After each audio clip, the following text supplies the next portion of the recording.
Assalamualaikum warahmatullahi wabarakatuh. Apa kabar anak-anak ibu semua? Hari ini kita akan kembali belajar tematik, yaitu tema 6 subtema 3 pembelajaran 2. Nah, sambil menonton video, anak-anak ibu membuka bukunya masing-masing. Sebelum kita memulai pelajaran, alangkah baiknya kita mengucapkan Bismillahirrahmanirrahim.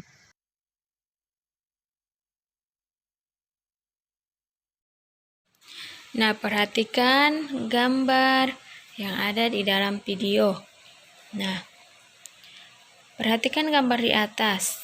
Pernahkah kamu menemui anak-anak yang bekerja menjadi pemulung seperti di atas? Pernahkah kamu berpikir mengapa mereka bekerja di usia muda mereka? Apakah yang dilakukan mereka? Apa peran mereka di masyarakat?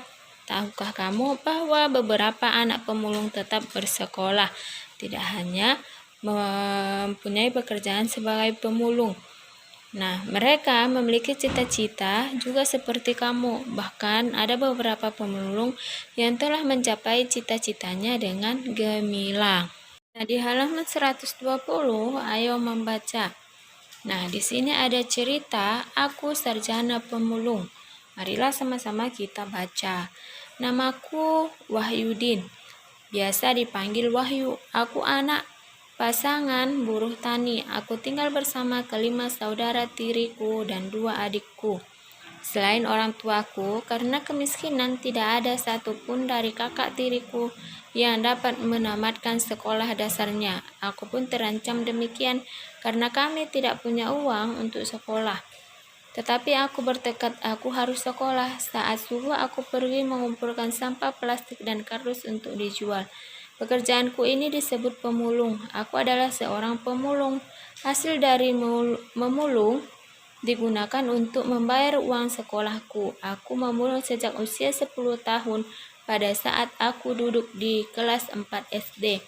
Untuk menamatkan sekolah dasar, aku perlu tambahan biaya.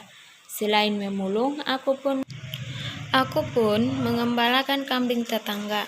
Sewaktu SMP, aku juga berjualan gorengan. Apapun kulakukan agar aku dapat sekolah. Pada saat SMA, aku menjalani 7 profesi sekaligus agar aku tetap sekolah. Tetapi meski demikian, aku selalu dapat menjadi juara di sekolahku. Pada tahun 2013, aku telah menyelesaikan kuliahku di Jakarta dengan tetap menjadi pemulung. Lalu aku mendapatkan beasiswa untuk melanjutkan kuliah kembali di ITB atau Institut Teknologi Bandung yang kini hampir selesai. Aku bangga telah mencapai cita-citaku untuk terus sekolah meskipun dengan perjuangan yang panjang dan berat. Nah, itulah cerita dari si Wahyudin. Anak-anak ibu tetap semangat belajarnya. Nah, untuk sampai meraih cita-citanya. Ini adalah karya kolase. Sebelumnya sudah pernah ada anak ibu membuat kolase dari biji-bijian ataupun dari daunan. Nah, ini adalah kolase yang memanfaatkan barang bekas yang tidak terpakai di lingkungan sekitar.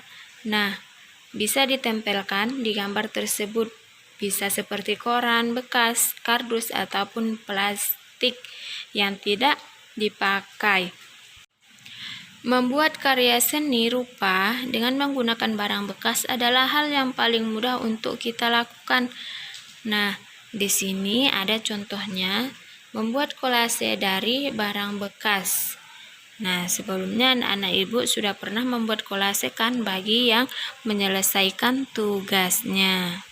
Anak-anak ibu semua, coba buka bukunya halaman 124.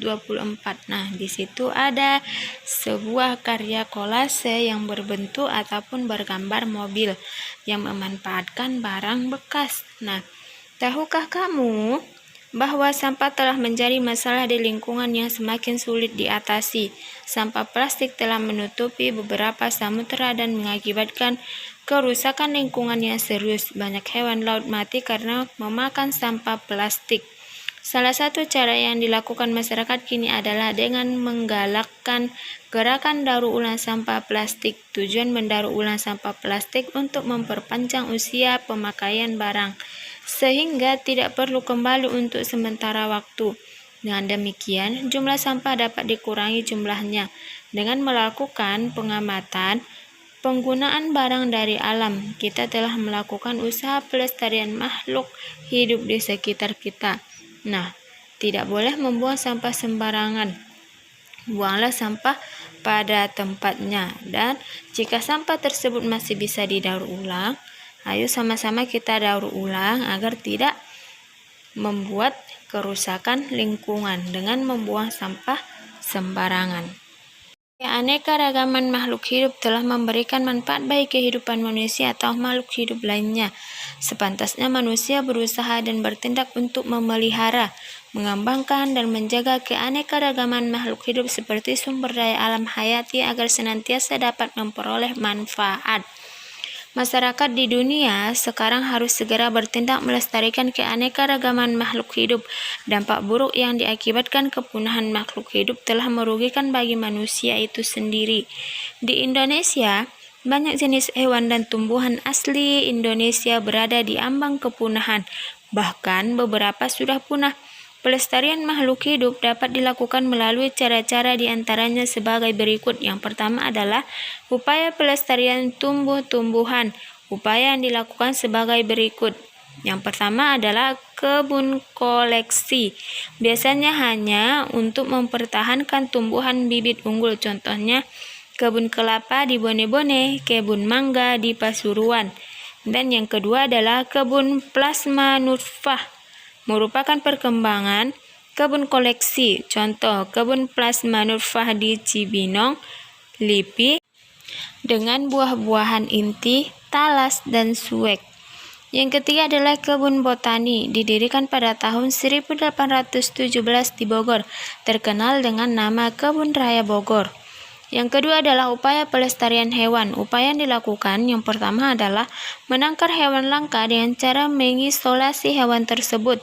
Yang kedua, mengambil telur-telur hewan untuk dibantu menetaskannya. Yang ketiga adalah memindahkan hewan langka ke tempat yang lebih cocok. Yang keempat, membuat undang-undang perburuan. Yang kelima, menindak tegas para pelanggar dengan memberikan sanksi hukum sesuai hukum yang berlaku. Nah, ayo sama-sama kita jaga lingkungan, melestarikan lingkungan agar semuanya seimbang, agar ekosistem hidupnya seimbang.